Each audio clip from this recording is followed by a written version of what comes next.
This is a video about my dog Bridgette. She is really ugly, but I still really love her. This is her just laying in the bed, not doing anything.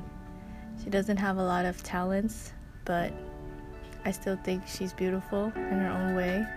Oh, this was a very ugly Snapchat that happened.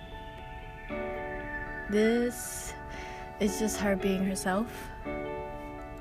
And sometimes I do think she is a thug. Cruising down the street in my 6'4", jocking the. Oh, and this is her doing a weird leg thing. You could tell. Oh, look how happy she looks. But yeah, I got her when I was in high school. It was a good time. She do have personal personas like Yoda and like Eskimo Bridgette. And then there's Snoop Dogg Bridgette.